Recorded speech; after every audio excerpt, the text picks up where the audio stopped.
የጌታ ስም የተባረከ ይሁን። ሁላችሁንም በጌታ በኢየሱስ ክርስቶስ ስም ሰላም እላችኋለሁ። የገላትያ መጽሐፍ ትምህርታችንን ዛሬም ስንቀጥል ምዕራፍ 4ን ያው በሚገርም ሁኔታ እየተነጋገርን ወደ አምስተኛው ምዕራፍ እንደመጣን እርግጠኛ ነኝ አይደል? አምስተኛው ላይ ደርሰናል።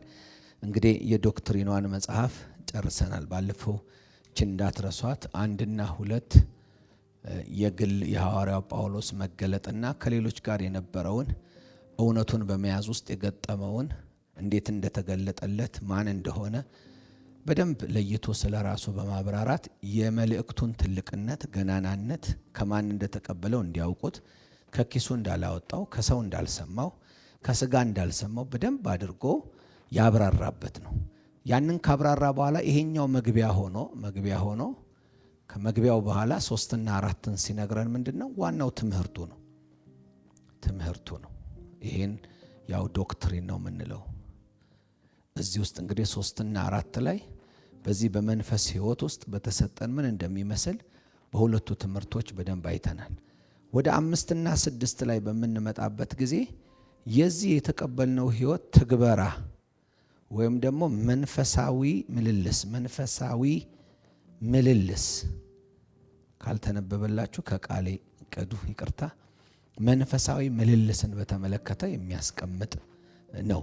ሐዋርያው ጳውሎስ ይህንን ነገር በደንብ ነው የሚያደርገው። የሐዋርያው ጳውሎስን ከተረዳችሁ የሚነግራችሁ ነገር ከእውነት እንደሆነ ለማወቅ ከየት እንደተቀበለው ማን እንደሆነ የማብራራት ነገር ወደ ኤፌሶንም ብንሄድ ወደ ቆሮንቶስም ብንሄድ በደንብ ያስቀምጣል። ከዛ ሊያስተላልፍ የሚገባውን ካስተላለፈ በኋላ በጣም ከፍ የሚያደርግ ስለ መዳን፣ ስለ ምህረት፣ ስለ ጸጋ እንዴት እንዳገኘን በነፃ ያለ ልፋት እግዚአብሔር እንዴት እንደታደገን ልጅ እንደሆነን ኃጢአት ስርየት እንዴት እንዳገኘን እግዚአብሔር እንደወደደን በየምዕራፎቹ ኤፌሶንም ሆነ ቆላሲያስ ይናገራል። እዚያ ውስጥ ሕግ እንደማይጠቅም በስራ መጽደቅ እንደማይቻል እነዚህ ሁሉ ካብራራ በኋላ የማይተወው ነገር አንድ ነገር ነው። በዚህ ህይወት ውስጥ ተግባራዊ ኑሮን ደግሞ በሚገባ ያስተምራል። አሁን ብዙዎች እዚህ ዶክትሪን ላይ የሚቆሙ ሰዎች አሉ። እዚህ ዶክትሪን ላይ ይቆሙና ስለዚህኛው ነገር ብዙም ግድ የማይላቸው ይሆናሉ። አንዳንዶቹ ፍቺው ስለማይገባቸው ሊሆን ይችላል ብዬ አምናለሁ። ከዚህ የተነሳ ይሄኛውን ሲያስተምሩ ሰዎች ደስ አይላቸውም። አንዳንዶች እንዲህ አይነት ነገር ራሱ በየጉባኤው ሄዳችሁ ስታስተምሩ ታባልጋለህ ሰዎችን። አሁን ኤፌሶንን ስንመለከት ምንድነው የሚባለው? መጨረሻው ላይ ስንመጣ እኮ ስለ አሰሪና ሰራተኛ ጽፏል አይደል? ስለ ትዳር ጽፏል አይደል? ከዛስ እንደገና ደግሞ ስለምን ጽፏል? ስለ ወላጅና ልጅ ጽፏል። በመንፈስ ድኛለሁ በጸጋው ድኛለሁ ብዬ ልጄን የፈለኩትን እንዳረግ እንደ ወላጅም የሚገባኝን ነገር ማላረግ እንዲሆን እንዳሰሪ እንደ ሰራተኛ እንዲሆን እንዳይሆን እንደፈለኩ እንድኖር አይነግረኝም። በመንፈስ አማካኝነት ጥሩ ውጤት እንድናመጣ እንጂ በመንፈስ አማካኝነት እንድንባልግ ወንጌሉ አይናገርም። ግልጽ ነው። ስለ ትዳር በክርስቶስ ምሳሌ ነህ ሚስትህን ሳታቋርጥ ውደድ ብሎ ሲነግረን ደብድብ እያለን አይደለም። ዘላለም ሕይወት ስላገኘህ ምንም ችግር የለውም እንደፈለክ አርጋ አቢዩዝ አርጋት እያለ አይደለም። በክርስቶስ ስታንዳርድ መኖር እንዳለ የተጻፈው ኤፌሶን ለጋብቻ የምንጠቅሳቸው ጥቅሶች በሙሉ ያሉት የት ነው? ኤፌሶን 5 ናቸው። ኤፌሶን 5 ላይ ሄደን ስንመጣ ምን ማለት መመላለስን በተመለከተ ሐዋርያው ጳውሎስ ከጸጋው ትምህርት በኋላ ያስቀመጠው ነው። ስለዚህ በዚህም በገላትያ መጽሐፍ ላይ ይህንን ነው የምናየው። ሄዳችሁ ብትመረምሩ ቆላሲያስንም ብትመለከቱ ኤፌሶንንም ብትመለከቱ እነዚህን ነገሮች በደንብ ታያቸዋላችሁ። ስለዚህ ሐዋርያው ጳውሎስ መልእክቱ ሙሉ ነው። ለብልግና አስተምሮ አያውቅም። በጸጋ ምክንያት መሴሰንን አስተምሮ አያውቅም። ስለዚህ በጸጋ ምክንያት መሴሰንን በጣም የሚቃወም እንደሆነ በመጽሐፉ በደንብ እናስተውላለን።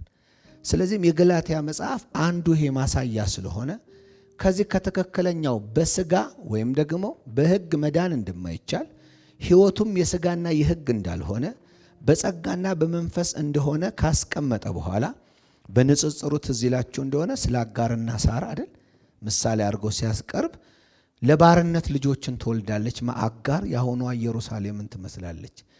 በባርነት ነች። ምንድነው ባሪያ የሚያረጋት? ሕግ ስለሆነ ሕግ ሁልጊዜ ምን ያረጋል? ሰው ባሪያ ያረጋል የሚለውን መርሳት የሌለብን ነው። በሕግ ማንም ሰው ነፃ ሊሆን አይችልም።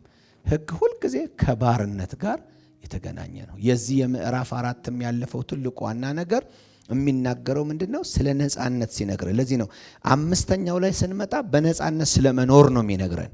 ምዕራፍ 4 ግን ነፃ ስለመውጣት ነው የሚነግረን። ነፃ ስለወጣችሁ በነፃነት ኑሩ ነው የሚለው። ነፃ መውጣቱን በዚህ ደረጃ ሲናገር በደንብ አድርጎ ይናገራል። ከሰው ጥረት እንዳልሆነ፣ መካኒቷ ወልዳ እንደሆነ ግልጽ ነው። ብዙ የወለደችው ምን ብላ? ደክማ፣ ሕግ እንደደከመ ግልጽ ነው። ለዘመናት ሲነገር የነበረው የዓመታት የሕግ ሥራ ደከመ። ይህን በደንብ ነው የምንመለከተው አይደለ? ከሥጋ የተነሳ አይደለ? ስለ ደከመ እግዚአብሔር በኃጢአተኛ ምሳሌ አንድ ልጁ ምን አረገ? ላከ። ሮሜ 8 ላይ አይደለ? ያለፈው እሁድም ሳስተምር በዚህ ሐሳብ መጥቼ ነበር። ስለዚህ ማንም በክርስቶስ ቢሆን ማንም በክርስቶስ የሆነውን ኩነኔ የለበትም ብሎ ካስቀመጠ በኋላ የሕይወት መንፈስ ሕግ ከሞትና ከኃጢአት ሕግ ነፃ አውጥቶናል ይላል። ከዛ ዝቅ ብሎ የሚናገረው ከሥጋ የተነሳ ስለደከመ ይላል። ሕግ መፈጸም ስላልቻለ ስለደከመ አልቻለም። ፌንታው ታረገ። እግዚአብሔር ግን ምን አረገ? በኃጢአተኛ ሰው ሥጋ ምሳል አንድ ልጁን በመላክ ሕግን ለአንድና ለመጨረሻ ጊዜ በሞት ፈጸመው ብሎ ነው የሚናገረው። ክብር ለእግዚአብሔር። ከዛ ያንን ሲነግረን የሰው ጥረት የሰው ግረት ሳይሆን በትክክል የእግዚአብሔር የጸጋ ስጦታ እንደሆነ እናያለን። ከዛ ስለ ይስሐቅም የሚነግረን ትዝ ይላችሁ እንደሆነ እስማኤልና ይስሐቅንም ያነሳልናል። እስማኤል እንደ ሥጋ ፈቃድ ነው አይደለ? ይስሐቅ ግን እንደ ማፈቃድ ነው፣ እንደ ተስፋ ቃል ነው። እኛ በተስፋ ቃል እንጂ የምንጸድቀው ሰርተን አይደለም የምንጸድቀው። ተስፋው ዘገየብን ብለው አጋር ጋር ገብተው የወለዱት እስማኤል የተስፋ ዘር የሚወልድ አይደለም፣ የሚያወርስ አይደለም። መውረስ ያለው በይስሐቅ በኩል ነው። ይስሐቅ ማውረሻ ሆኖ የመጣው የክርስቶስ ምሳሌ ስለሆነ ነው። ከክርስቶስ ውጭ ያለው እስማኤል ምንድነው? ድካም ነው። ይሄም ስለዚህ ያ የድካሙ ምን ያረጋል? ባሪያ ያረጋል። ስለዚህ ለባርነት ልጆቹን የምትወልድ እንደሆነች ይህንን በደንብ ይናገራል። ስለዚህ በዚህ ምንም ግራ የሚገባን ነገር የለም። መጽሐፍ ቅዱሳችሁን ስትመረምሩ ፕሊስ አሁን ይህንን እይታ ይዛችሁ ወደ ብሉይ ኪዳን ብትጓዙ በጣም መጽሐፎቹ ይገቧቸዋል። ዘጸአት ይህን አንብባችሁ ስትሄዱ ይገባቸዋል። ዘፍጥረት ይህንን አውቃችሁ ስትሄዱ ይገባቸዋል። እግዚአብሔር ሁለት እያደረገ ሲሰራበት ከጥንት ጀምሮ የነበረው ሐሳብ ይገባቸዋል። እኔ ባለፈው ዳዊትና ጎልያድን አያቸው ነበር። ሳያቸው በእውነት በራልኝ። ክብር ለእግዚአብሔር። ሳኦል ምን እንደነበረ ሳኦል ለካ ሥጋ ነበር፣ የሰው መሻት ጥረት ውጤት ነበር። ዳዊት ምንም የምትልጅ ሰውነት የለው፣ አቅም የለው፣ ጉልበት የለው፣ ባክግራውንዱ ጥሩ አይደለም፣ አባቱ የሆነ እንትን ወገን ምናምን አይደለም። ግን ያልተለፋበት ይሄ ማንነት ዳዊትን እንዴት ለንግስና እንዳመጣው ከዛ ሳስብ ለካ የኢየሱስ ክርስቶስ አባት ተብሏል።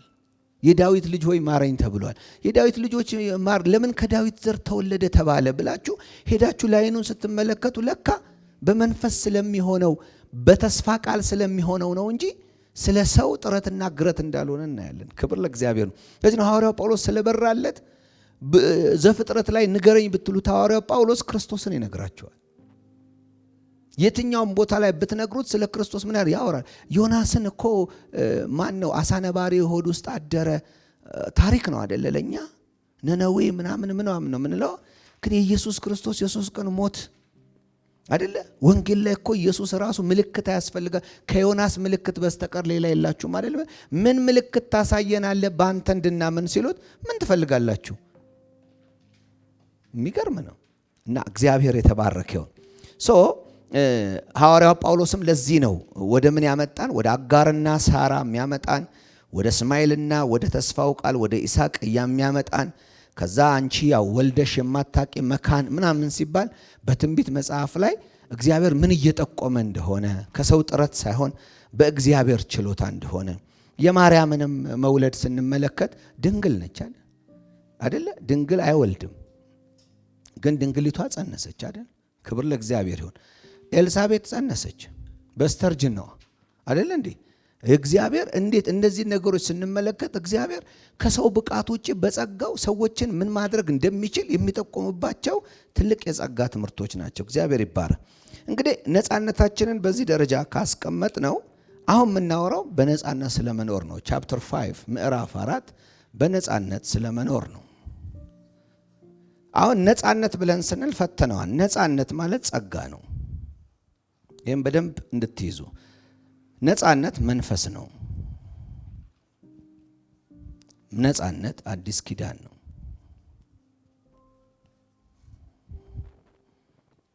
ነፃነት ልጅነት ነው። ነፃነት ወራሽነት ነው።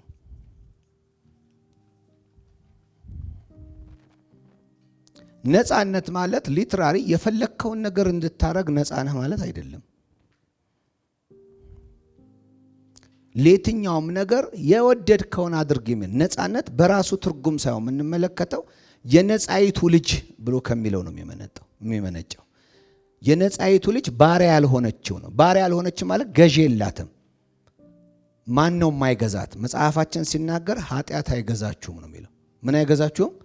ኃጢአት አይገዛችሁም። ስለዚህ ነፃነት ብለን ስንል ልጅነት፣ ወራሽነት ብለን የምንለው መወለድ፣ ቤተኛ መሆን፣ የአባት ልጅ መሆን፣ ትክክለኛ ልጅ መሆን ግልጽ ነው። ለወራሽነት ኢኪፕድ መሆን የሚለውን በትክክል አስቀምጠናል። ስለዚህ ነፃነት ያ ነው። ምዕራፍ 5 ቁጥር 1 ክርስቶስ ነፃ ያወጣን በነፃነት እንድንኖር ነው። ተመልከቱ። ማን? ክርስቶስ አይደለ? ምን ያወጣን? ነፃ ያወጣን በነፃነት። አንዳንድ ሰው ነፃ ያወጣን በነፃነት እንድንኖር ነው፣ በእኛ ትርጉም ነው ሰው የሚሄደው።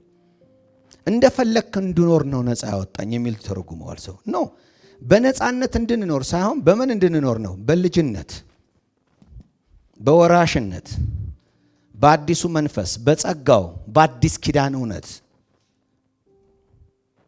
ነፃነት ማለት ምንም አይነት አጥር የለብህም፣ ምንም አይነት ነገር የለብህም፣ እንደወደድክ መሆን ትችላለህ የሚል ትርጉም አይደለም ያለው።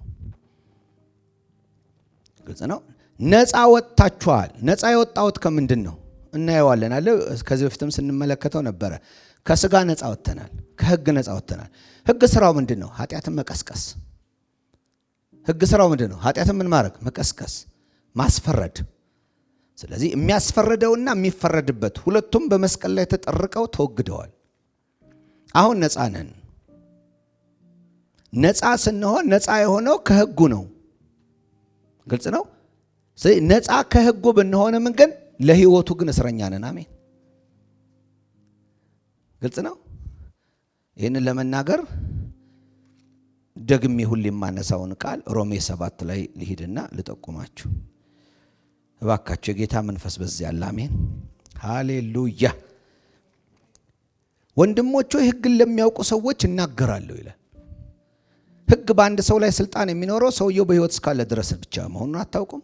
አንዲት ያገባች ሴት ከባሏ ጋር በህግ የታሰረች የምትሆነው እርሱ በህይወት እስካለ ነው። ባሏ ግን ቢሞት ከጋብቻ ህግ ነፃ ትሆናለች ካለ በኋላ ነገር ግን ባሏ በህይወት እያለ ሌላ ሰው ብታገባ አመንዝራ ትባላለች። ባሏ ቢሞት ግን ሌላ ሰው ብታገባ እንኳን ከዚህ ህግ ምንድነች? ነፃ ነች፣ ከጋብቻ ህግ። አመንዝራ ማንም ሌላት አይችልም። ተሳስተሻል ሌላት ማንም አይችልም። ለምን? ባሏ ስለሞተ። ከዛ ለምን ሐዋርያው ጳውሎስ ይሄን አነሳ ስትሉት ምዕራፍ 4 ላይ ያነሳበት ስለዚህ ይላል። ስለዚህ ወንድሞች እናንተም በክርስቶስ ሥጋ ለህግ ምን ብላችኋል? ሞታችኋል። ልክ ያቺ ሴት ባሏ ሲሞት ነፃ ሆና ማንንም ማግባት እንደምትችል እኛም በህግ አማካኝነት በሥጋ በሞት ከክርስቶስ ጋር ሞተናል ስንል we are free from what? ከህጉ ባላችን ከነበረው ህግ ምን ሆነናል? ነፃ። ግን ተመልከቱ ከዛ ይልና ምን ይላል? በክርስቶስ ሥጋ ለህግ ሞታችኋል ካለ በኋላ ስሙ ይሄንን ይህም ይልና ለሌላው ይላል። ለማ? ለሌላው ከሙታለት የሞትንለት አለ፣ ይሆንለት አለ። ሰምታችሁኛል? ነፃ ነኝ ስል ምንም የለብኝም እያልኩ አይደለም። ምን እያለኝ ነው? ለሌላው ከሙታን ለተነሳው ለእርሱ ሆናችሁ። ሌላ ባል ተሰጠን ማለት ነው። ባል አልባ አይደለንም፣ ባል አለን። ግልጽ ነው። ባሉ ነው የተቀየረው። ሕግ ባል ነበረ፣ እኛም ባለ ፍሬ ማድረግ አልቻለም። እግዚአብሔር አምላክ እኛን ገደለና ሕጉን ምን አደረገው? ከባልነት ከሜሬጅ ኮንሰንትን ባውንደሪ አወጣው። እኛን ምን አረገን? አዲስ አረገን፣ አዲስ አስነሳን። እሺ ካስነሳን በኋላ አዲስ ባል ሰጠን። ስለዚህ አዲስ ነን፣ አዲስ ባል አለን። ግልጽ ነው። አሮጌው ሞቷል፣ የአሮጌው ባልም ሞቷል። ለዚህ ነው እናንተ ከሕግ ጋር ግንኙነት የላችሁም ሲል ሞታችኋል ሲል በእኔ ላይ ሕግ ተፈጻሚ። አሁን የጋብቻ ያቺ ባሏ የሞተባት ሴት የጋብቻ ሕግን በተመለከተ የትኛውም አይነት ኮርት ወይም ደግሞ ፍርድ ቤት ሊጠይቃት አይችልም። ግልጽ ነው። ምክንያቱም ሕጉ ፈርሷል። በምን ሞቷል? በምን ፈርሷል? በሞት። እኛም ከሕግ ጋር ያለን ነገር በምን ፈርሷል? በሞት ፈርሷል። እስቲ በክርስቶስ ሞት የሚያምን በክርስቶስ ሞት ካመናቸው በሞቱ ምኑ ነው የፈረሰው? ሕጉ ነው የፈረሰው። አሁን ሕጉ እኔን ክሌም ማድረግ አይችልም። እኔን አሁን ተነስቶ ሊከሰኝ አይችልም። ለዚህ ነው በክርስቶስ ከሆናችሁ ኩነኔ የለባችሁም የሚለው። ለምን ነው ኩነኔ የለብን? ሕጉ እኔን መክሰስ አይችልም። ለምን? ሊከሰው የነበረው ሰውዬ ሞቷል። ግልጽ ነው። ለምሳሌ አንድ የተከሰሰ ሰው እስር ቤት ውስጥ እያለ ቢሞት ዳኛው አስከሬኑን ያስቆማል እንዴ? አይደለ እንዴ? በቃ ተጣጥፎ ፍርድ ቤት ተመልሶ ፋይል ይዘጋል። ግልጽ ነው። እግዚአብሔር ፍርዱን ምን አድርጓል? በሞት ዘግቶት ከዛ በኋላ ወደ ፋይሉ ወደ ፍርድ ቤት ወደ መዝገብ ቤት ተመልሶ ነፃነት ሆነ።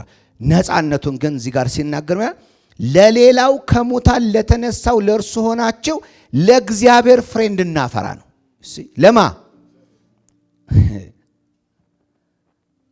አሁን ለእግዚአብሔር ማን ያፍራ ሲባል የተሻለው የማፍሪያ መንገድ እንጂ የጸጋ ሕይወት እየሰማችሁ ነው። ፍሬ የለም። ዝም ብለህ ኖር፣ ነፃ ነህ፣ የተሰማህን አርግ፣ ነፃ አርጎ የለ እንዴ የሚል የለም። ኢየሱስ ምን አለ? ቀንበሬ ልዝብ ነው አለ። ቀንበሬ ምን ብሎ አለ? ተሸክሙ ይዋል። ስለዚህ የምንይዘው ማን አለ ማለት ነው? ክርስቶስ አለ። በሱ ውስጥ የምናፈራለት እግዚአብሔር አለ። ኢየሱስ ጌታ ነው። ክርስቶስ ነፃ ያወጣን በነፃነት እንድንኖር ነው ብሎ ሲናገር ምንድነው መኖር? ይሄ መኖር ለእግዚአብሔር ማፍራት ነው። መኖር ለእግዚአብሔር ማፍራት ነው። እግዚአብሔር ማፍራት ነው። አንድ ነገር ካልተቻለ ሌላ ነገር እንደምታደርጉት ሁሉ እግዚአብሔር አምላክ በአዳም ውስጥ በተገኘው የወደቀ ማንነት የሰው ልጅ ላሰበለት ክብር ስላላገኘው ላሰበለት ክብር ይመጣ ዘንድ ይሄን ሰው አስወግዶ አዲስ ሰው አመጣ። አሁን አዳም የለም። ማን ያለው? ክርስቶስ ነው ያለው። ለዚህ ነው ቤተ ክርስቲያን የአዳሚዎች አይደለም፣ የክርስቶሶች ነው። ሰማይ ሰው አለ? አዎ፣ የክርስቶስ ስላችሁ ብዙ ክርስቶስ ያልኩ አይደለም። ሁሌ ስናገር ክርስቶስ ራስ ነው። እኛስ የሱ ምኖች አካሎች አይደለም። ቸርች ማለት ኢየሱስ የሌለበት አለ። ኢየሱስ ከሌለ ቸርች አይባልም። ኢየሱስ ሲደመርኛ ቸርች ስለሆነን በዓለም አቀፍ ደረጃ የምትወሰደዋ ጌታ መጥቶ የሚነክስባት ቤተ ክርስቲያን የምትለወጠዋ ብለን የምናነሳት በአጠቃላይ እሷ በዚህ አይነት መንገድ ለፍሬ የምትጠበቀዋ ነች። ከዛ እንዲህ ይላል፣ ስለዚህ ጸንታችሁ ቁሙ፣ ዳግመኛ በባርነት ቀንበር አትጠመዱ። ምን እያለ ነው? ባሪያ ከማን ጋር ነው የሚገናኘው? ከሕግ ጋር አይደል? አትጠመዱ ሲል ወደ ሕግ ምን አትበሉ፣ አትመለሱ። የገላትያ መጽሐፍ ዋናው ዓላማ ትዝ ይላችኋል። እነዚህ ሰዎች የመጀመሪያው የወንጌል ስብከት ሲሰበክ በደቡብ ገላትያ ክፍል ላይ የነበሩ የአንጾኪያ ጎረቤቶች አንጾኪያን ጨምሮ ያሉ ቸርቾች ናቸው። በዚህ ወንጌል እውነት ከሰሙ በኋላ ማጣቀሻው ሐዋርያት ሥራ ምዕራፍ 15 ላይ ነው ያለው። ሐዋርያት ሥራ ምዕራፍ 15 ላይ ሐዋርያው ጳውሎስ ከበርናባስ ጋር ሌሎች ሽማግሌዎችን ይዘው ወደ ኢየሩሳሌም ሄደው የሞገቱበት ነው። ምን ብለው ነው የሞገቱት? እኛ ከወጣም በኋላ ሰዎቹን መታችሁ ምን አርጉ ነው የምትሏቸው? ካልተገረዛችሁ አትድኑም እያሉ የሚሰብኩ የእናንተ ሰዎች መጥተዋል ብለው የሞገቱበትና ተስማምተው አንድ ዓላማ ያወጡበት ነው። ያ ኮንዲሽን የተፈጠረበት አካባቢ ማለት ነው የገላትያ መጽሐፍ። ስለዚህ ፊት ለፊታችሁ ክርስቶስ እንደተሳለ ነበረ፣ ማን አዚም አደረገባችሁ እሱን እንዳታዩ፣ ማን ያደነዘዛችሁ ብሎ ነው የጀመረው። ስለዚህ እዚህ ጋር የሚናገረው ዳግመኛ በባርነት ቀንበር አትጠመዱ የሚለው ደሶኮል ሳም ፉሊሽ የሆኑ ምክንያቱም እዛ ላይ ስንመለከት ሞኞች ይላቸዋል አይደል? ምክንያቱም ለመጣው ነገር መመዘን አቅቷቸው የመጣውን የሚቀበሉ በነበረው ነገር ላይ ያልጸኑ ሰዎች ናቸው። ስለዚህ እናንተ ሞኞች ናችሁ። ማን ነው አዚም ያረጋችሁባችሁ የሚለውን ነገር ማን ነው ፉል ያረጋችሁ ሲል ያረጋችሁ? ማን ነው እንደዚህ ሊቀልድባችሁ ሞከረው? ማን ነው በእናንተ ህይወት ላይ እንደዚህ አይነት ነገር ሊያደርግ የፈለገው? ተፈቅዶለታላችሁ ማለት ነው። እንደዚህ አይነት ሰው ቢመጣ ወደ ህግ የሚመለሱበት ዋና ዓላማ የሰውን ባህሪ ሪስቶር እናደርጋለን ብለው አስበው ነው። ሁልጊዜ በአዲስ ኪዳን ቤተክርስቲያን ውስጥ ህግን ፍለጋ የሚኬድበት ዋናው ምክንያት በማስፈራራት ሰዎችን ቅዱስና ጻድቅ አርገን ማኖር ይኖርብናል። ለምንድን ነው ያንን የምናደርገው? ሰዎች ይሄን ካላልናቸው ምንም ሊያደርግ አሁን ለምሳሌ ሁሌ ነግራቸዋል። ስለ መስጠት ስናወራ ለመስጠት መስበክ በአዲስ ኪዳን ላይ በጣም ነውር ነው። የዳነን ሰው ስለ መስጠት መንገር ስለ 10% መናገር ያንስበታል። ይገባችኋል? ያ አስራት ክፈል ብለህ አንድ አማኝን ስትናገር እየናከው ያዋረድከው ነው። ስለ ህጉ እየነገርከው ነው። ስለ ወዲያኛው ይሄ ሰው እኮ ለእግዚአብሔር ፍሬ ሊያፈራ ራሱን የሸጠ ነው። ግን በመንገር ደረጃ እንዲህ ይላል ሐዋርያው ጳውሎስ ሁሌ ሲናገር በልባችሁ ደስታ ስጡ አይደል የሚለው? በምናችሁ ደስታ? የልቤ ደስታ ከምንድን ነው የሚመነጨው? ከመረዳቴ። በመስጠት ካለኝ ደስታ ነው የሚመነጨው። መረዳቴ ነው መስጠቴን የሚያመጣው። የሞተ ሰው ከህግ ጋር የተገናኘ ነው። የተነሳው ሰው ከጸጋ ጋር የተገናኘ ነው። ስለዚህ እዚህ ጋር ስለዚህ ጸንታችሁ ቆሙ ሲል ዳግመኛ በባርነት ቀንበር አትጠመዱ ሲል የአጋንንት ባሪያ ትሆናላችሁ። ይሄ ለነጻነት ጸሎት አረነት ጸሎት በጌታ በኢየሱስም ነጻ ሁን ስለሱ አይደለም የሚያወራው። ስለ አጋንንትም ነጻ ማውጣት የአዲስ ኪዳንን ሰው የምናናግረውም አይደለም። ዳግመኛ ተወልዶ በመንፈስ የሆነና መንፈስ ቅዱስ ውስጡ ገብቶ ዳግመኛ የተወለደን ሰው የነጻነት ስብከት የነጻነት ነገር ልናረገው አንችልም። ነጻ አውጣልን እንለው አንችልም። ምክንያቱም ነጻ የሚያወጣውን ወንጌል ተቀብሏልና። ስለዚህ እዚህ ጋር ግን የሚናገረው ምንድነው? ዳግመኛ በባርነት ቀንበር አትጠመዱ የሚለው ወደ ህግ መመለስ ከፈለጋችሁ እዚያው ባርነት ውስጥ ነው የምትገቡት። ለምን? ያ የአጋር ህይወት እንጂ የሳራ ህይወት አይደለም። ያ የሙሴ ህግ ውጤት እንጂ ከዚህ ከክርስቶስ ጋር የሚገናኝ አይደለም። ከዛ እንዲህ ይላል የምለውን አስተውሉ፣ ትገረዙ ዘንድ ብትፈልጉ ክርስቶስ ፈጽሞ ለእናንተ እንደማይበጃችሁ እኔ ጳውሎስ እነግራችኋለሁ። አንድ ሰው በእግዚአብሔር ፊት ተቀባይነት ለማግኘት ከክርስቶስ ውጪ ተጨማሪ ነገር ያስፈልገኛል ብሎ ካለ በክርስቶስ ላይ የሚጨመር ነገር በሙሉ የክርስቶስን ሥራ ያፈርሰዋል። ምን ብለናል? ክርስቶስ ሲደመር ወይም ሲቀነስ ምንም ነገር ህግ ይሁን የትኛውም ነገር ቢኖር ይህንን ወንጌል ክርስቶስ ስላለበት ጥሩ አያረገውም። ይህንን የሚያረገው ልዩ ወንጌል ነው የሚያረገው። ስለዚህ የሚድኑ ሰዎች ካሉ ይላሉ ካሉ እነዚያ ሰዎች መጀመሪያ አይሁድ ይሁኑ፣ ከዛ በኋላ ነው ክርስቲያን የሚሆኑት። መሐከል ላይ ወደ ክርስትና የሚያስጠጋ አንድ ወደብ ሰርተዋል። ሰው ሁሉ ምን የሚሆንበት? አይሁድ የሚሆንበት። ስለዚህ ስትመጣ መጀመሪያ መገረዝ አለብህ። በሙሴ ያለውን ነገር የማክበር ነገር ያስፈልጋል። ከዛስ ክርስቶስን ጨምር። ከዛስ የዘላለም ህይወት ይኖርሃል።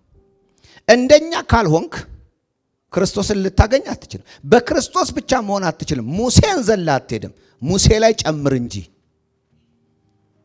አገኛችሁ? ለዚህ ነው አሁን እዚህ ጋር የገባው መገረዝ ነው። ተመልከቱ ሐዋርያ ጳውሎስ ቲቶን ሲወስድና ጢሞቴዎስን ሲወስድ ስለ መገረዝ አውርቷል አይደል? ጢሞቴዎስን ምን አድርጎ ነው የወሰደው? ገርዞ ነው የወሰደው። ስለምኑ ሲል ነው የወሰደው?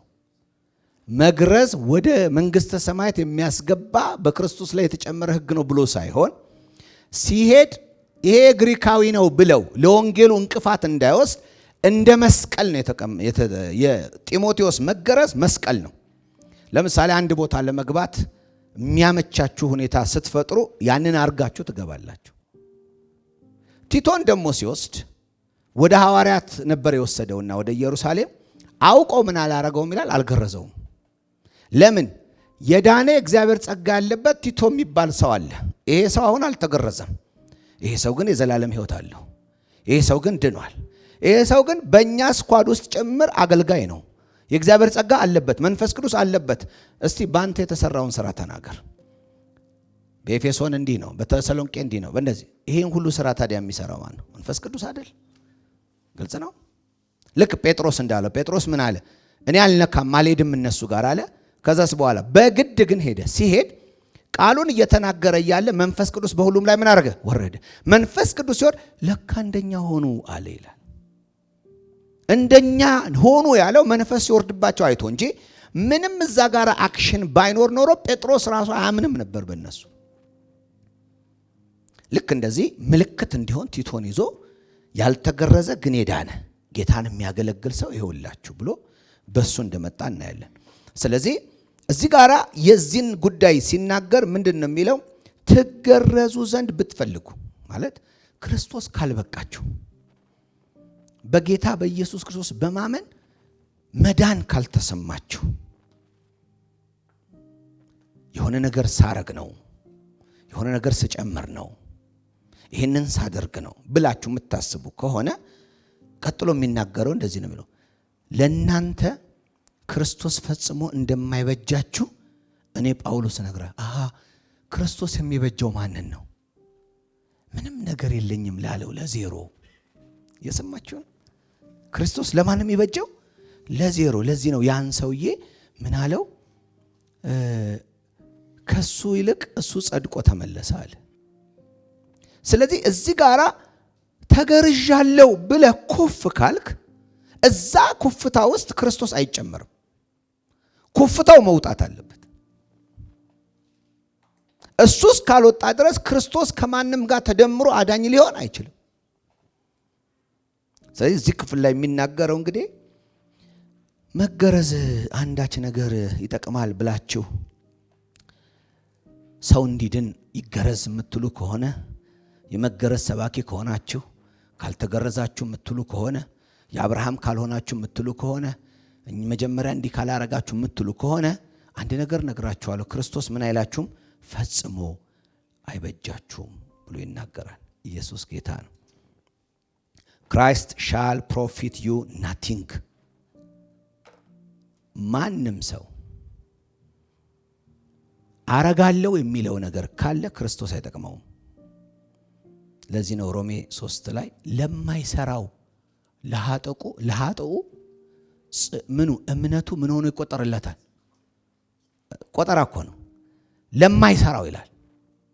ለማይሰራው ለምኑ? ለኃጥኡ ስራ ላይ ለማይለው እግዚአብሔርን ኢምፕረስ አረጋለሁ እንደዚህ አረጋለሁ ለማይለው ለዛ ለኃጥኡ ተስፋ ለሌለው ለባዶ እግዚአብሔር አንድ ነገር ቆጥርለታለሁ አለ። እምነቱን ምን አድርጌ ቆጥርለታለሁ?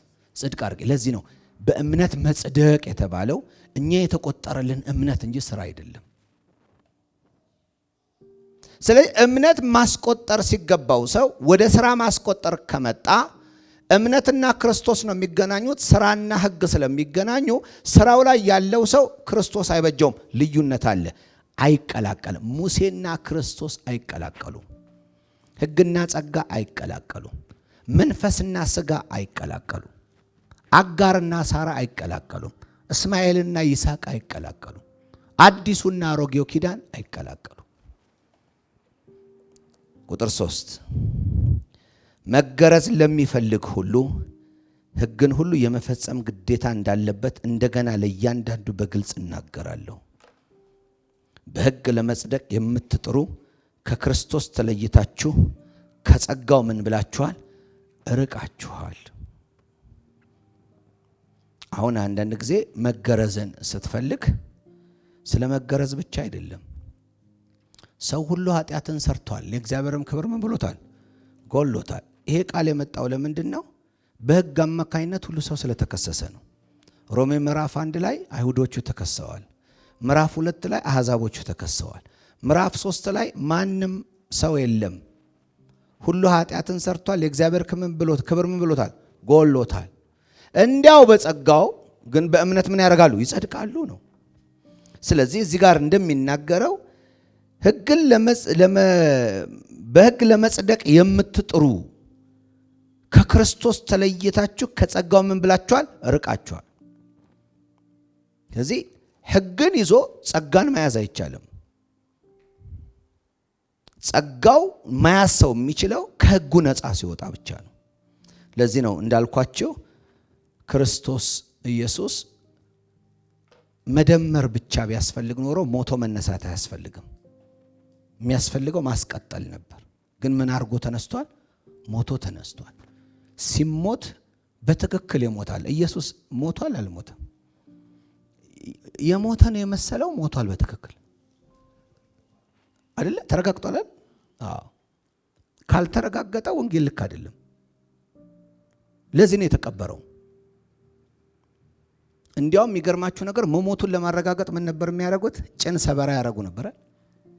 ጭን የመጨረሻ ጭን ለመስበር ስትመጣ የመጨረሻ ጭን ስትሰብር ያልሞተ በቃ ድክም ያለ ነፍሱ ያልወጣ ሰው ጭኑን ስትሰብረው ድምፅ ያወጣል፣ ፔን ስላለው። ያ ማረጋገጫቸው ያልሞተን ሰው ማረጋገጫቸው ጭን መስበር ነው። ሁለቱን ወንበዴዎች ጭናቸውን ሰብረዋል። የኢየሱስ ግን ጭኑ አልተሰበረም። ለምን? ከአጥንቱ አንዱም አይሰበርም የሚለው ቃል እንዲፈጸም። ግን ያ ከመሆኑ በፊት ምን አረገ? ተፈጸመ ብሎ አንገቱን አዘን ብሎ ምን አደረገ? ነፍሱን ሰጠ ይላል። ስለ ሞተ አውርደው ምን አድርገውታል? ቀብረውታል። ምክንያቱም በእንጨት ላይ የሚሰቀል የተረገመ ይሁን ተብሎ ስለተጻፈ ይላል። አንድ ሰው ከተገደለ በኋላ ሰው ሁሉ እንዲያየው እንጨት ላይ ይሰቀላል። በዘጸአት 24 21 አካባቢ ላይ ሄዳችሁ ትመለከቱ ታገኙታላችሁ። ከገደልከው በኋላ በድንጋይ ወግረህ ስቀለው ይላል። ከዛ በኋላ አስከሬኑ ግን አይደር ይላል። ሲመሻሽ ምን አድርገው? አውርደው።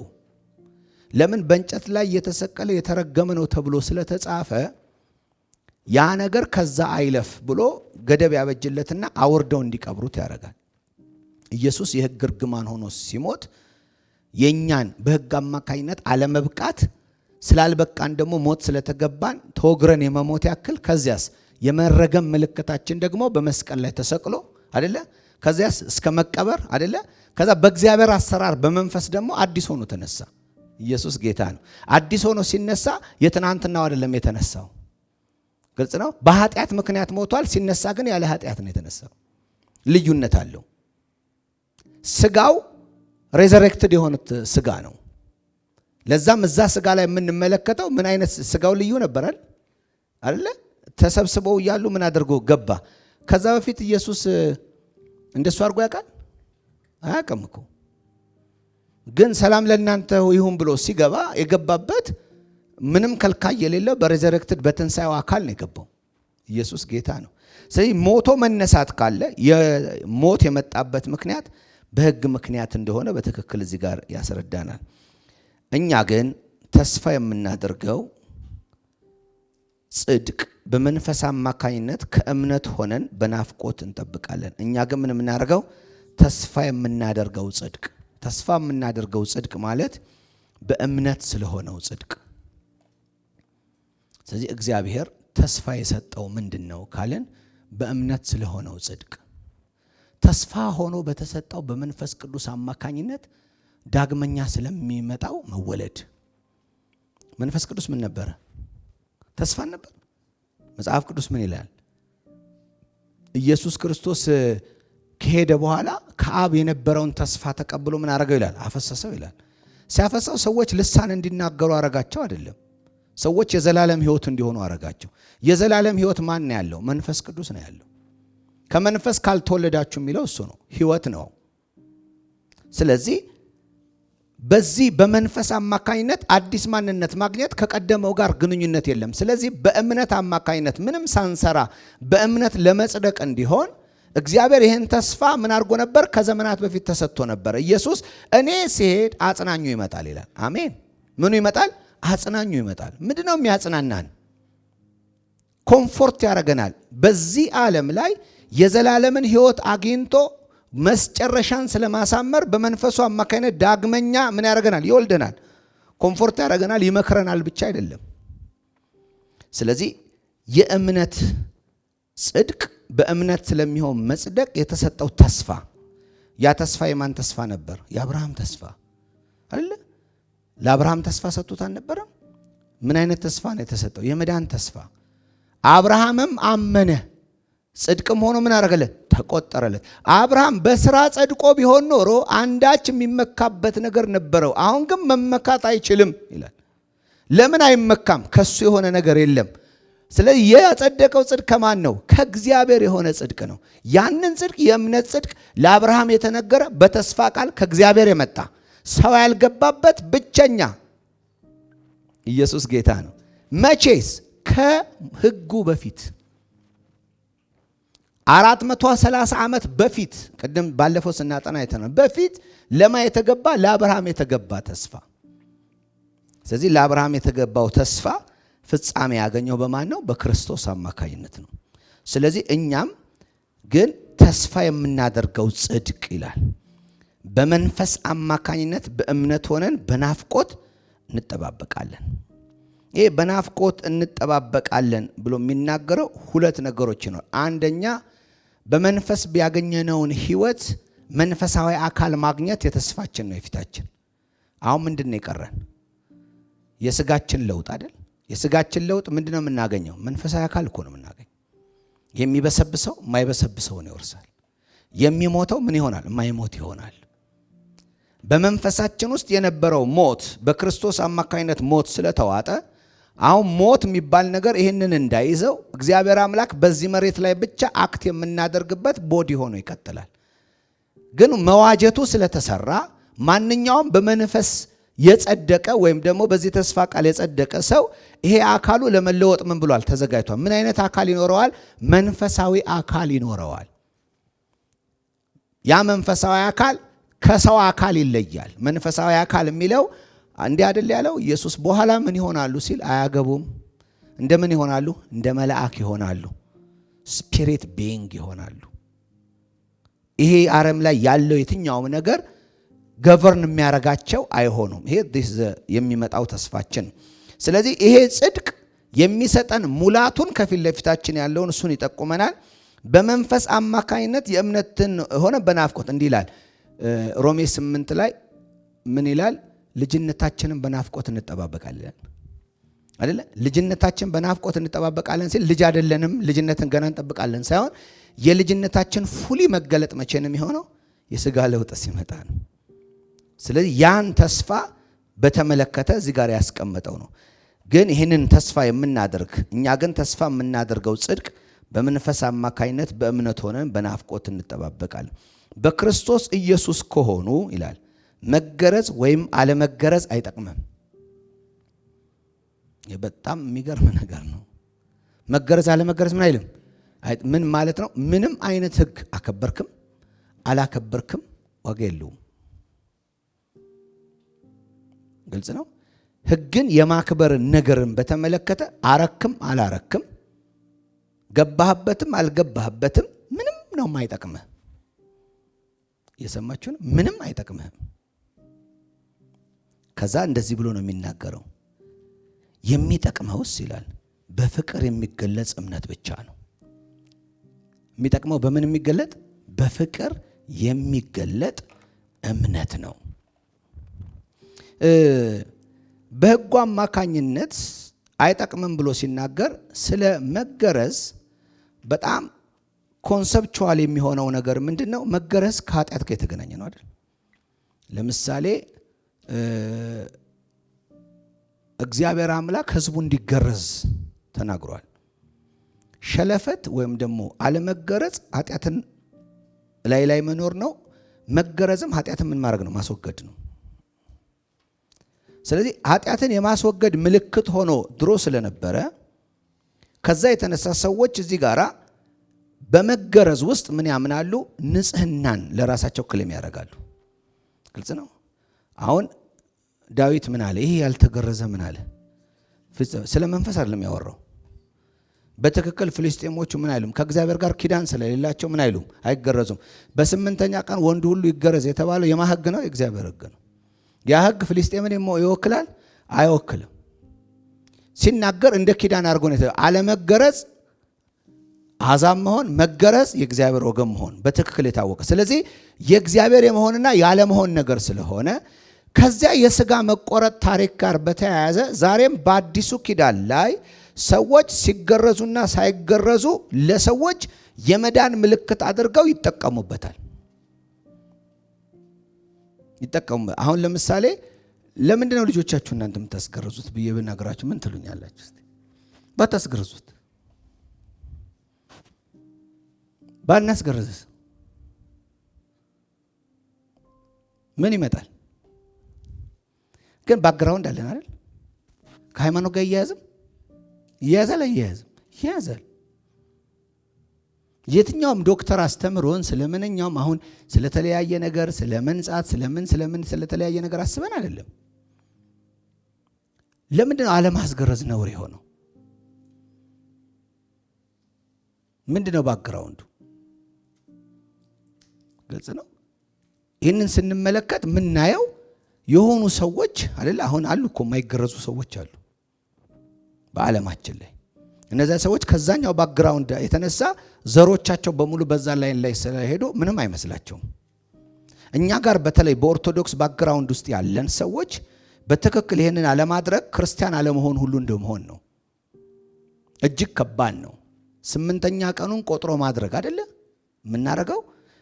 ከምን መጣ ብለን ስንል ከሕግ የመጣ ነው። ለአይሁዶቹ ደግሞ ለነሱ ደግሞ በትክክል ለአባታችን የተሰጠ ኪዳን ነው። በ8ኛ ቀን ወንድ ሁሉ ይገረዝ ብሎ እግዚአብሔር ተናግሯል። ስለዚህ ይህንን አለመፈጸም ሕግ መሻር ነው፣ መፈጸም አለበት ነው። ስለዚህ ከንጽህና ጋር ኪዳን ከመግባት ጋር ነው የሚገናኘው። ግን ኪዳን የሥጋ መቆረጥ ነው ወይ ነው? ኪዳን በምን የሚደረግ ነው? በመንፈስ የሚደረግ ኪዳን ነው።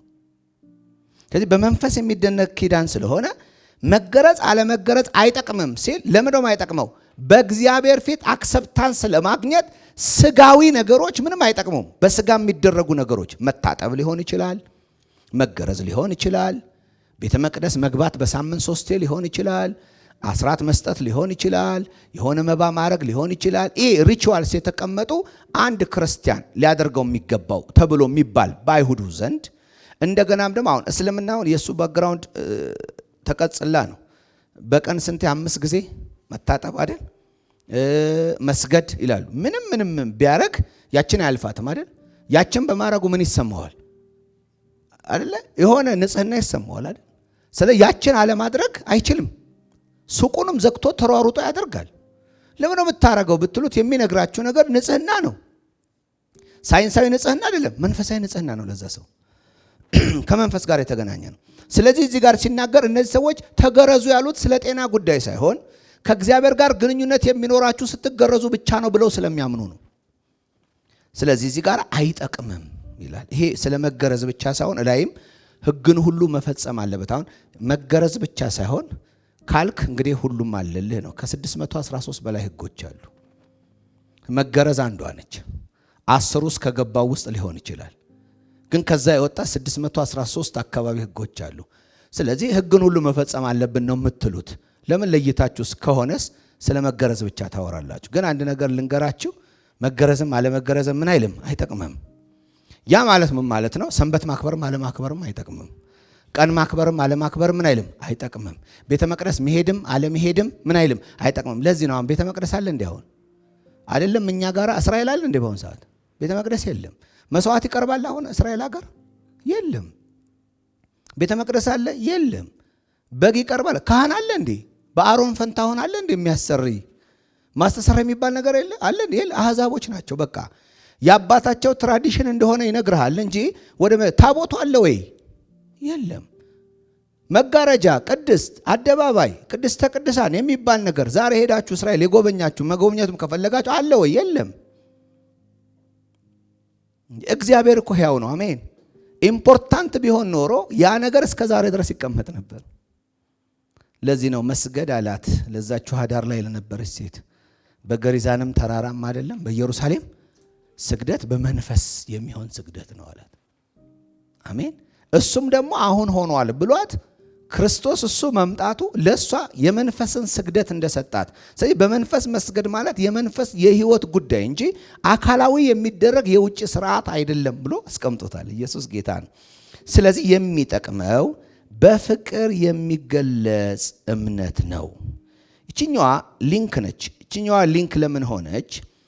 አሁን የአዲስ ኪዳን ትእዛዝ ምንድነው? አሁን ህግ በሙሉ በክርስቶስ ኢየሱስ ተፈጽሞ ካለቀ አሁን የአዲሱ ኪዳን ሰው ለመጠቀምና ለመጥቀም አሁን ጥቅም ብለን በምድር ላይ ስናስቀምጥ ምንድነው የሚጠቅመው ብለን ስንመለከት በፍቅር የሚገለጽ ምን እምነት። ስለዚህ እምነታችን በፍቅር ይገለጽ ብሎ ሲናገር አንዱ ለሌላው የሚያገለግልበት አሁን ህግ ሁሉ ይላል። አሁን ስመጣ ህግ ሁሉ በአንድ ቃል ምን ብሏል? ተፈጽሟል አይደለ? ህግ ሁሉ በአንድ ቃል ምን ብሏል? ተፈጽሟል። ህግ በአንድ ቃል ባልንጀራህን እንደራስህ አድርገህ ውደድ በሚለው ህግ በሙሉ ምን ብሏል?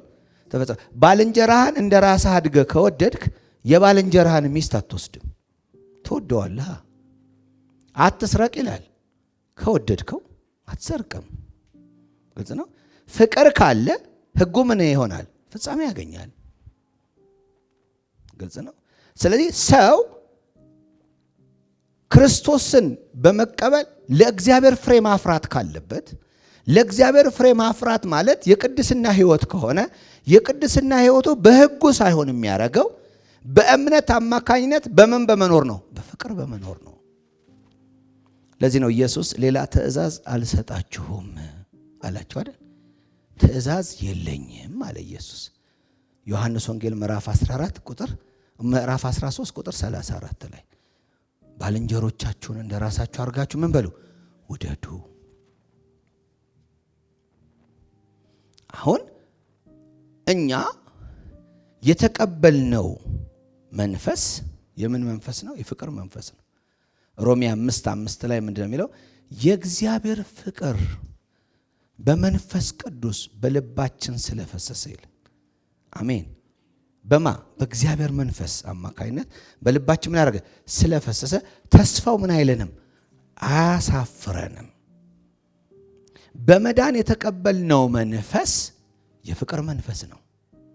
ያለንበትም ኪዳን የፍቅር ኪዳን ነው። ኢየሱስ ጌታ ነው። ለዚህ ነው መጽሐፍ ቅዱሳችን ላይ ክርስቶስን ስለ ፍቅሩ ካልሆነ በስተቀር ስለምኑም ልታነሱት አትችሉም። ስለዚህ ይህንን ሐሳብ ብልጭ ያደርግና ቁጥር 7 ላይ ያለውን እንሂድበትና ወደዛው እንመጣለን። ሩጫችሁ መልካም ነበር፣ ታዲያ ያሰናክላችሁ ለእውነት እንዳትታዘዙ የከለከላችሁ ማን ነው? እዚህ ጋር እውነት ማን ነው? ክርስቶስ። ክርስቶስ ሩጫችሁ መልካም ነበር ሲል ስፕሪቹ አንዳንድ ሰው ክፉ ስለሆነ ወይም ሰይጣን ስለሆነ አይደለም፣ ስለ እግዚአብሔር ስለሚቀና። ሐዋርያው ጳውሎስ ቤተክርስቲያን እያሳደደ እነ እስጢፋኖስን ሲያስገድል ምን ነበረ? መንፈሳዊ እኮ ነበር። ለእግዚአብሔር ምን የሚያደርግ ነበር? የሚቀና ነበር። ሩጫው ባልከፋ እንዲህ ነው የሚለው፣ ለእግዚአብሔር እኮ ይቀናሉ ይላል አይደል? ግን ያለ እውቀት ነው እንጂ አለ የሚለው ሐዋርያው ጳውሎስ ሲናገር፣ መቅናቱ ባልከፋ ግን ያለ እውቀት ነው። ምን ማለት ነው? ጥረት ስታረክ ስትኖር ስትሰራ ግን በትክክለኛው ካልሆነ አይሆንም አይደል? ለምሳሌ የሩጫ ህግ ይኖራል። አንተ የፈለገ በሩጫ ኃይለኛ ብትሆን ህጉን ጠብቀ ካልተወዳደርክ ታሸንፋለህ። አንደኛ እንኳን ብትገባ ህጉን ከጣስክ ዲስኳሊፋይ ነው የምትሆነው። ስለዚህ መሮጥና መሯሯጥ ለእግዚአብሔር እኖርለታለሁ እንደዚህ በሚለው አንዳንድ ሰዎች አሉ፣ ምግብ የማይበሉ ቀን ከቀን የሚከፋፍሉ ራሳቸውን የሚጎዱ አሉ። ጥሩ ነው ጥረታቸው፣ ግን ያለ እውቀት ስለሆነ በዜሮ ይባዛል፣ አይጠቅማቸውም። በዓለም ላይ ብዙዎች አሉ እግዚአብሔርን ለማስደሰት ስጋቸውን የሚጨቁኑ ብዙዎች አሉ፣ ግን ጥቅም የለውም። ለዚህ ነው እኮ ከክርስቶስ ጋር አይገናኝም አይደለም የሚለው። ስጋን ለመግዛት የሚያስችል ጉልበት የለውም፣ ጥረትና ግረት ብቻ ነው የሚሆነው ብሎ ነው የሚያስቀምጠው። ስለዚህ ሩጫችሁ መልካም ነበር ማለት እነዚህ ሰዎች ይሄ ዕውቀት ገብቶ ኮራፕት ያደረጋቸው የሚሹት ነገር ስላለ ነው። ታዲያ ያሰናከላችሁ ለእውነት እንዳትታዘዙ የከለከላችሁ ማን ነው? እንዲህ ያለው ማባበል ከሚጠራችሁ የመጣ አይደለም። ጥቂት እርሾ ሊጡን ሁሉ ያቦካል። ጥቂት እርሾ ምን ያደርጋል? እርሾ የሚለው ቃል ሁልጊዜ የኃጢአት ምሳሌ ነው። እርሾ ማለት ትንሽ ሆኖ ብዙ ነገርን የሚያቦካ ማለት ነው። ስለዚህ እርሾ የሚለው እዚህ ጋር ምኑን ነው? ትምህርቱን ነው፣ ዶክትሪን ነው። ምን የሚለው ዶክትሪን? ካልተገረዛችሁ አትድኑ።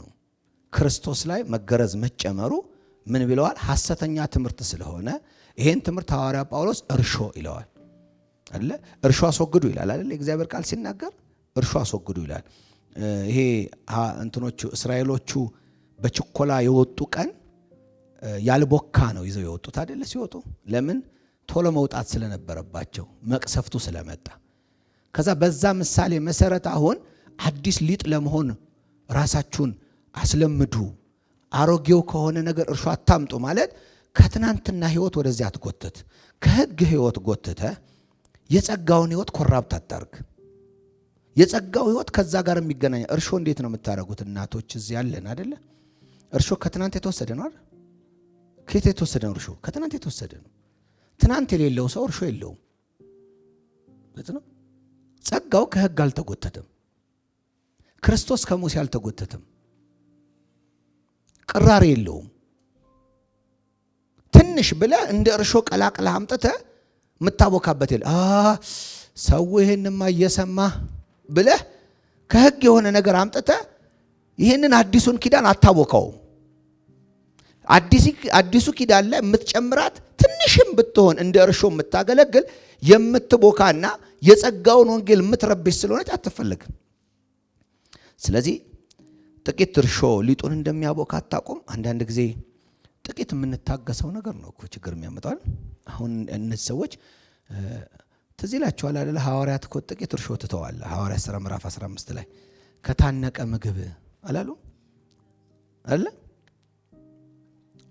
ምንም እኮ አይመለከትም ማለት በክርስቶስ ብቻ ማመም ነው ብለው መዝጋት ሲገባቸው ግን አለ ያዕቆብ የኛ ትራዲሽን ስላለ እነዚህ አሕዛቦቹ ይሄን እንዲያረጉ እንፈልጋለን። ምን የታነቀና ደም አትብሉ ምናምን አይደል? ይሄ እኮ ከሕጉ ጋር የተጻፈ ነገር ነው አይደል? ስለዚህ ወደ አዲሱ ኪዳን ወደ አንጾኪያ ወዳለችው ቤተክርስቲያን ሊልኩት የፈለገው መልእክት ግድ የለም በክርስቶስ ሆኖ ግን ምን ችግር አለው ደም ባትበሉ። አሁን ምን እንዲህ ስትል ምንድነው? ሰው ደም የበላ ቀን ምን ይሆናል? ይረክሳል። ረክሻለሁ ሰው ረክሻለሁ ብሎ ካሰበ ወንጌሉ ፈርሷል። ግልጽ ነው። ረክሻለሁ ብሎ ማሰብ የለበትም። ለዚህ ነው ስለ ጣዖት አምልኮ ሐዋርያው ጳውሎስ በአንደኛ ቆሮንቶስ ምዕራፍ 8 ላይ በሚናገርበት ጊዜ ሰዎች በጣዖት ቤት በመብላታቸው እንዲከሰሱ አታርጓቸው፣ ህሊናቸው ላይ አትፍረዱ። አንተ ነፃ ስለሆንክ ሄደህ ትበላለህ፣ ችግር የለም ነፃ ነህ አንተ። ስትበላ ያየህ ሰውዬ ግን ምን ይላል? ያው በዛ ይረክሳል። ስለዚህ ለሰው ህሊና ስትል አታርገው ይላል። ስለዚህ አንዳንድ ነገሮች እንደ ህግ ብልጭ አድርገን ችግር የለውም ብለን የምናመጣው ነገር ምን ያደርጋል? ያበላሻል። አሁን ሐዋርያው ጳውሎስ ምን ይላል? ትንሽ ነገር እየተቃወመ ነው። እዚህ ክፍል ላይ ሄዳችሁ ስትመለከቱ በአጠቃላይ የሚናገረው አንድ ነገር ብቻ ነው። መገረዝ መገረዝ መገረዝ ብቻ ነው የሚናገረው። ምን ችግር አለ? እንገረዝ የለ እንዴ? ግን አንዳንድ ሰዎች ካልተገረዙ እንደ ዳኑ አይሰማቸውም አለ። ስለዚህ ድኛለው ለማለት መገረዝ እንዳለባቸው እንዲያስቡ ይሆናሉ። አንዳንዴ እንዲህ ያለው ለምሳሌ አንዳንድ ሰው ያምንና ጌታን ደህንነት የመማር እድል አያገኝም አይደል? ቸርች የሚመጣበት ምክንያት የለውም። ሜቢ ያለበት የሥራ ሁኔታ ሊሆን ይችላል። ከዛ ደግሞ ውሃ ጥምቀት አልወሰድም። ከዛ አንዳንድ ሰው ምን ያስባል? ፓስተር እኔ ውሃ ጥምቀት አልወሰድኩም ይላል። እኔ ምላጭ እንኳን አልወሰድክ ነው የምላቸው መጀመሪያ ይላሉ። እንኳን አልወሰድክ ምን ያደርግልሃል እለዋለሁ። ለምን ነው የምትጠመቀው እለዋለሁ። አይ የምትጠመቀው ስላመንክ ከወገኖች ጋር ለመቀላቀል ዲክላር ለማድረግ ስለኛ ነው የምትጠመቀው። በክርስቶስ ማመን ልብህ ላይ ካለ አንተ ምን ብለሃል? ጸድቀሃል። እየሰማችሁ ነው? መጠመቁ የሆነ ኮንፊደንስ የሚሰጥህ ከሆነ ንጹሑ አልገባህም፣ ውሃ እየቀላቀልክ ነው ክርስቶስ ጋር። እየሰማችሁ ነው? መንፈስ ላይ ስጋዊ ነገር አሁን ስጋ እንዲገባችሁ ፈልጋል። ስጋ ማለት ለኛ ሲባል የሚደረጉ ነገሮች በመንፈስ ከተሰራው ከክርስቶስ ስራ ውጪ እኛ በማድረግ ጥሩ ክርስቲያንነት እንዲሰማን የሚያደርገው ነገር በአጠቃላይ ስጋ ነው። ይሄ ማለት ጥምቀት አይሰራም ያልኩ አይደለም። ግልጽ ነው። አንድ ሰው ግን ጌታ ኢየሱስን እንደ ግሉ አዳኙ ሲቀበል በእምነት እንደጸደቀና ካመነ እንደጸደቀ ማመን አለበት። ጸደቀ ከተባለ በእግዚአብሔር ፊት ልክ ሆነ ማለት ነው። በእግዚአብሔር ልክ ለመሆኔ ቸርች መመዝገብ አለብኝ፣ እንዲህ ማድረግ አለብኝ፣ ማገልገል አለብኝ፣ የሆነ ነገር አለብኝ ብሎ ከደረደረ ግልጽ ነው ልንታገሰው አንችልም። እየሰማችሁ ነው? እዚህ ጋርም አሁን ምን ችግር አለው? ሰው ሁሉ ክርስቲያን ይገረዝ። አሁን ለምሳሌ ክርስቲያን የሆናችሁ በሙሉ ተገረዙ አይባልም። ክርስቲያን ለመሆን መገረዝ መሰረቱ አይደለም። በእምነት ክርስቶስ ኢየሱስን መቀበል በደሙ ማመን ካልሆነ በስተቀር ግልጽ ነው። ስለዚህ መገረዝ ከክርስትና እምነት ጋር የሚያገናኘው ነገር የለም።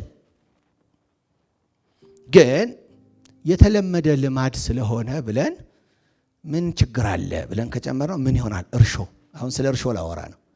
እርሾ ትልቅ አይደለችም። እርሾ ምንድን ነች? ትንሽ ነች፣ ግን የሰውን እምነት ታቦካለች።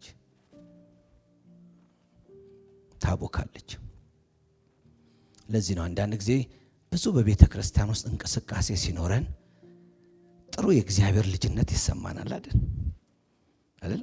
we act ደስ ይለናል። ምን እያለን ነው? ያ ሰው እንዳለው ነው። አስራቴን እሰጣለሁ፣ በሳምንት 2 ጾማለሁ ብሎ እንደዚህ ኃጢአተኛ ስላላረከኝ አመሰግናለሁ። አንዳንድ ሰው ከአንዱ ልጅ እኔ እኮ ጌታ እንዴት እንደማገለግል እኔ እኮ ቸርች እንዴት ቀጥ አድርጌ። ይሄ አደጋ ነው። ምን እያለ ነው? ከሌላው ራሱን የለየበት። ወገኖቼ ሁላችን እኩል ነን እኮ ነው የሚለው ወንጌል። በወንጌል ስንታችን እኩል ነን? ድሃውም ሀብታሙም፣ መስጠት የሚችለውም የማይችለውም። ግልጽ ነው። በተለያየ ነገር ሜቢ የአገልግሎት ክፍሎች ያስቀመጥናቸው ጋር መግባት ሰው ካልቻለ አላገለገለም ማለት ከሌላው የበታችነት ስሜት እንዲሰማው ካረግን ወንጌሉን በትክክል አልሰበክንም። የወንጌሉን ትክክለኛ የመዳንን ስሜት ለማምጣት መግባት ያለባቸው አካላዊ የሚባሉ ነገሮች መኖር የለባቸው። ወደኛ ስናመጣው ማለት ነው። መገረዝ እዛ ጋር ያለ የነሱ ታሪክ ነው። እኛ ጋር ስናመጣው ዛሬ መገረዝ ላይኖር ይችላል፣ ላንል እንችላለን። ግን እንደዚህ እንደ ኢሹ የምናስቀምጣቸው ነገሮች ሰዎች በክርስቶስ በማመናቸው ብቻ እንደዳኑ እንዳያስቡ የሚያደርጋቸው ነገር ካለ ያ ጥቂት እርሾ ነው። ስለዚህ እንዲህ ይላል፣ ጥቂት እርሾ ሊጡን ሁሉ ያቦካል። የተለየ ሐሳብ እንደማይኖራችሁ በጌታ እታመናለሁ። ግራ የሚያጋባችሁ ማንም ይሁን ማን ፍርዱን ይቀበላል። ምን ማለት ነው? የተለየ ሐሳብ አሁን ከዚህ እንደማይኖራችሁ። ለምን? ገላትያ መጽሐፍ ማን ነው ያዋቀራት? ጳውሎስ። ከዚህ ውጪ ወንጌል እንዳልሰሙ እርግጠኛ ነው። ምክንያቱም ወደ እነሱ የመጣው እሱ ወንጌሉን ንጹህ ይዞ ነው። ሌላ ሰዎች ገብተው ነው ኮራፕት እያደረጉት ያሉት። ስለዚህ ሌላ ሐሳብ እንደማይኖራቸው ያውቃል። ንጹሆቹን ሰዎች መካከል ግን የገቡ እንደ በግ የገቡ ግን ተኩላ የሆኑ ሰዎች አሉ። ምን ማለት ነው? እነዚህ አይሁዶቹ መዳንን ብቻውን ክርስቶስ በቂ አይደለም መጨመር አለበት የሚል ያላቸው አቋም ያላቸው አሉ። ባለፈው ነግሬያቸዋለሁ። ሐዋርያት ሥራ ምዕራፍ 21ን ስናነብ ጳውሎስን ምንድን ነው ያሉት? አንተ ወደዚህ መምጣትህን ሰዎች ተመልክተው ሊገሉ ስለሚያስቡ አንተ ትክክለኛ መሆንን ለማሳየት እዚህ ጋራ ስዕለት ያለባቸው ሰዎች አሉና ለነሱ የቤተ መቅደስ ክፍያ ክፈልላቸውና አብረሃቸው ምን በል ታይ አሉት። ስለዚህ ሐዋርያት በዛ ወቅት ላይ ምን ያደርጋሉ ማለት ነው? ጥቂት እርሾ አለባቸው ማለት ነው። ሰዎችን ከቤተ መቅደስ ጋር አገናኝተው የሚያሰሩት ስራ ነበራቸው። ኃጢአቱ ተሰርዮለት እያለ ለስርየትህ ምክንያት ሂድና መስዋዕት አቅርብ ማለትን አልተውም ማለት ነው። ግልጽ ነው። ሂድ ዋጋ ከፈል ሲሉት የመስዋዕቱን እንትን ካረገ በኋላ የሚከፈል ዋጋ ሊከፍል ይሄዳል። ኖ ክርስቶስ እኮ ከፍሎ ጨርሷል። የመንጻት ስርዓት ተግባሩ ገና እንደቀጠለ ነበር ለካ። ስለዚህ አርግ ነው ያሉት ጳውሎስንም። ስለዚህ እነዚህም ሰዎች እዚህ ክፍል ላይ አላመኑም። በትክክል ክርስቶስ ብቻ በቂ ነው ብለው ምን አይሉም? አያምኑም። ስለዚህ ቁጥር 11 ይላል ወንድሞቼ ሆይ እስከ ዛሬ ድረስ መገረዝ የምሰብክ ከሆነ ታዲያ እስካሁን ለምን ያሳድዱኛል? እንደዚህማ ቢሆን ኖሮ መስቀል እንቅፋት መሆኑ በቀረ ነበር። በዚያ ዘመን ላይ ስለነበረው ሲናገር ማለት ነው። በዚያ ዘመን ላይ የነበረው ነገር ምንድነው? መስቀሉ እሱ ነው። ዛሬም መስቀል አለ ወገኖቼ። በወንጌል ምክንያት የለም አለ። በሰው ሪቹዋልስ ላይ ተመስርታችሁ የምታረጓቸው ነገሮች አሁን ንጹህ ወንጌል የሚሰብኩ ሰዎች አሁንም ይሰደዳሉ። አይሰደዱም? አሁን ሃይማኖት አለ አይደል? ብዙ ሃይማኖት። እዚህ ሃይማኖትን ሄዳችሁ ፈትሹት። ብዙ ነገሩ ምንድነው? የሚነካ የሚዳሰስ የሚጨበጥ አለ አይደል? አዎ። በሀገራችን ባለው በኦርቶዶክስ ውስጥ ስንት የሚከፈል ነገር አለ፣ ስንት የሚቀመጥ ነገር አለ፣ ስንት የምትከፍሉት ነገር አለ። ማረግ አለባችሁ የተባለ ብዙ ነገር አለ። በክርስቶስ ስለ መብቃት ሊነግሯችሁ አይችሉም። ዛሬም ወንጌል ላይ ትኩረት አድርጋችሁ ስትናገሩ ሰዎች ያሳድዷችኋል። ሐዋርያው ጳውሎስ በዛን ጊዜ እኔ ታዲያ የተሰደድኩት መገረዝማ ብሰብክ ኖሮ ምን አልልም ነበር? አልሰደድም ነበር፣ እንደናንተ ሆን ነበረ።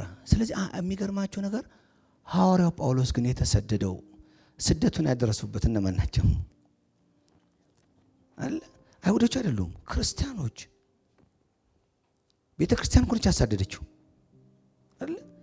ምን የሚሉ በክርስቶስ ላይ ሌላ ጨምረው ያመኑ ናቸው። አይሁድማ ውጪ ነው ያለው። በክርስቶስ ያላመነ እኮ አይሁድ አለ ውጪ፣ ሌላ ነው እሱ። በክርስቶስ ገና አላመነም፣ ሩቅ ነው ያለው። ወንጌል ተሰብኳቸው አምነው ገላትያ የተባሉ ኤፌሶን የተባሉ ሰዎች ናቸው። ግልጽ ነው። ወይም ደግሞ በኢየሩሳሌም ያሉ አውራ የሚባሉ መሪዎች ናቸው። ምን የሆኑት? በወንጌል ያመኑ ሰዎች ግን ወንጌሉ ላይ ማን ጨምረዋል? ሌላ ሕግ ጨምረው ተቀምጠዋል። ስለዚህ ጳውሎስ ይሄንን አስወግዱ፣ መገረዝ አትስበክ፣ ክርስቶስን ብቻ ስበክ ሲባል ያሳድዱታል። ዛሬም አይበቃም። ክርስቶስ ብቻ ከሰበካችሁ፣ ክርስቶስን ብቻ የምትሰብኩ ከሆነ የምትናገሩት ነገር ሰውን አይነካም። በመንፈስ ዓለም ማለት ሳይሆን ስጋዊ ለሆኑ ሰዎች ጥቅም አይሰጥም። ከዚህ የተነሳ ቤተ ክርስቲያን ትልቅና ገናና የምትሆነው ተዛማጅ የሆነ ሰዎችን የሚያነቃቃ ለሰዎች የሚሆን ብዙ ነገር መናገር ያስፈልጋል። ሰው ሰርቻለሁ እንዲል ማድረግ፣ የሆነ ነገር አርጋለሁ ይገባኛል፣ የሆነ ነገር ላይ ሆኛለሁ ይገባኛል እንዲል። ይህንን ካልፈጠራችሁ ሰው ኢነርጂው አይመጣም። ቸርችን ለመስራት የሆነ ነገር ለማድረግ አይበረታታም። ስለዚህ ማበረታቻ አብሮ መሰበክ አለበት። ከደህንነት እኩል ስለ እሳት እንሰብካለን። አንዳንድ ጊዜ እኮ ስለ ዘላለም እሳት ወይም ደግሞ ምናምን ስንሰብክ መሰረቱን የጣሰ የማይገናኝ ነገር ነው እኮ የምንናገረው። እንዲህ ይላል እስከ ዛሬ ድረስ ካለ በኋላ መስቀል እንቅፋት መሆኑ በቀረ ነበር። ግራም ያጋቧችሁ ሰዎች የራሳቸውን መግረዝ ብቻ ሳይሆን ይጎንድሉ ይላል። ማለት መገረዙን የሚሰብኩ ሰዎች አሉ። ተዋቸው። ግራም ያጋቧችሁ ሰዎች ራሳቸው እየተገረዙ ይቀጥሉ። በመካከላችሁ ግን መገረዝን እንደ አንድ የክርስትና መስፈርት አታስቀምጡ። የተገረዘውንም ተቀበሉ፣ ያልተገረዘውንም ተቀበሉ። የተገረዘም ያልተገረዘም ሁሉ ምንድነው? እኩል ነው። በወንጌል አማካይነት በእምነት እንጂ ጽድቅ የሚገኘው በሰው ስራ ስላይደለ እዚህ ጋራ በሰው ላይ የተመሰረተ ምንም ነገር ቫልዩ አታርጉ። እነዚህ ግን እንደሚያደርጉ ሰዎች ይቀጥሉ። አንዳንድ ጊዜ አንዳንድ ነገር ሰዎች ከስር መሰረታቸው ያንን ለማድረግ ጠማማነት ካላቸው እነዚያ ሰዎች ይቀጥሉ ብሎ መተው ነው የሚያዋጣው አይደል? አውቀው ለምን በኋላ ላይ የሚናገረው ነገር አለ። ስለ ወንጌሉ መከራ እንዳይቀበሉ መገረዝን ይሰብካሉ ይላል። ምን እንዳይቀበሉ? መከራ። ስለዚህ ከሰዎች ጋር አሶሴት አድርገው ሰው ሁሉ አክብሯቸው ተከብረው ጥቅም አግኝተው በምድር ላይ በጥሩ ሁኔታ መኖር ስለሚፈልጉ ወንጌሉን ምን ያደርጋሉ? ይሸፍናሉ። ስለዚህ እንደዚህ አይነት ሰዎች አሉ። ተዋቸው እነሱ ከፈለጉን። ግን ምን ይላል? ፍርዱን ይቀበላሉ አይደል? ቀድም ያለው ፍርድ አለ። በወንጌል ላይ የሚጨምር ሰው በጣም ራሱን በፍርድ ላይ ምን ያደርጋል? ያስቀምጣል። ይሄ ለኛ ነው።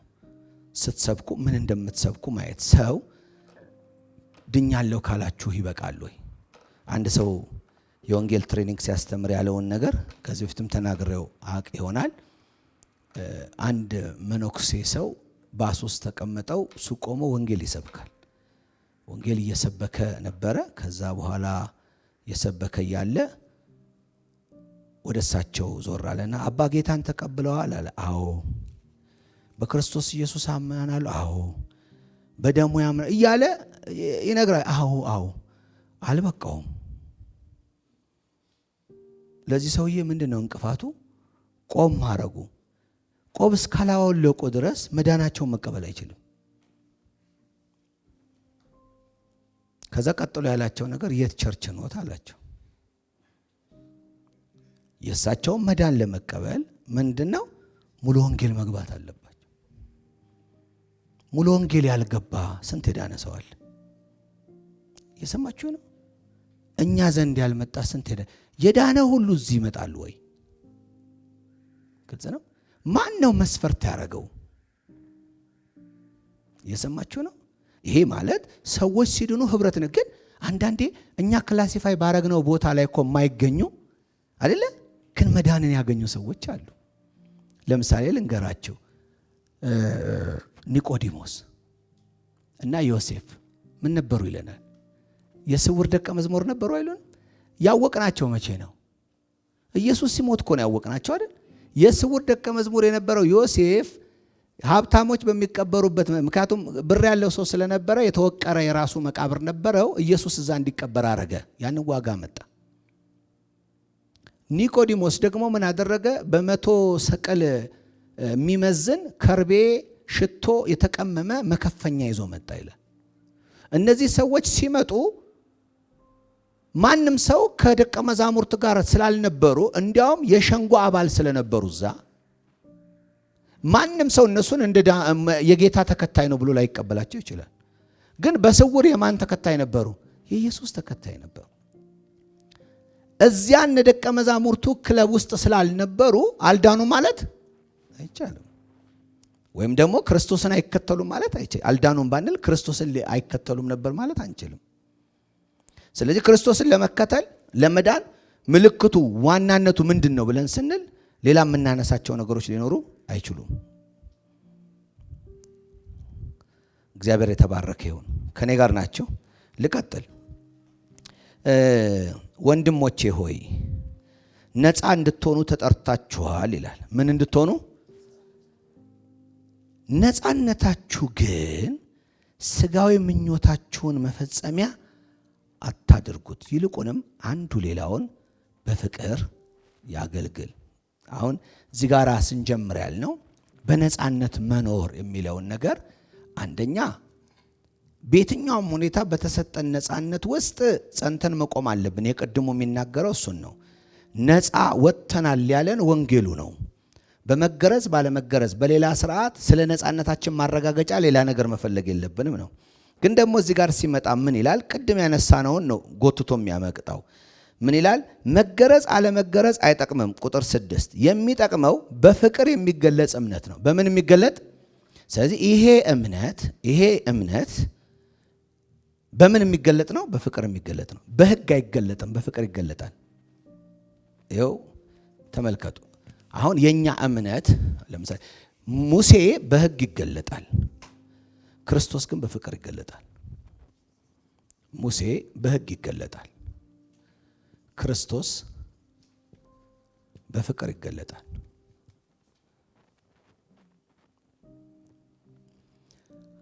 አሁን በህግ አማካኝነት ያለው ሲቀር እዚህ ጋራ ክርስቶስ ማለት እንዲህ እምነት ነው አይደለ? ምን ይላል? በቀደም ያየነው ገላትያ 3 ላይ አሁን ግን እምነት ስለመጣ ይላል። አሁን ግን ማን ስለመጣ? እምነት መጣ ያለው ማን ስለመጣ ነው? ክርስቶስ ስለመጣ ነው። ክርስቶስ ሲመጣ በሰው ስራ ሳይሆን በክርስቶስ ላይ ብቻ ባለ እምነት ስለመጣ ክርስቶስ መጣ ማለት እምነት መጣ። ክርስቶስ ስላለ አሁን እኔ እማምነው አለኝ፣ በሱ ነው የሆንኩት እላለሁ። አሁን እምነት መጣ ይላል አይደለ? እምነት ሲመጣ ክርስቶስ ሲመጣ መገለጫው ግን ምንድን ነው? ለምሳሌ አንድ ሰው ሕግን የተቀበለ በሙሴ ሕግ የሚኖር ሰው የሚገለጠው በምንድን ነው? ሕጉን በማድረግ አይደል?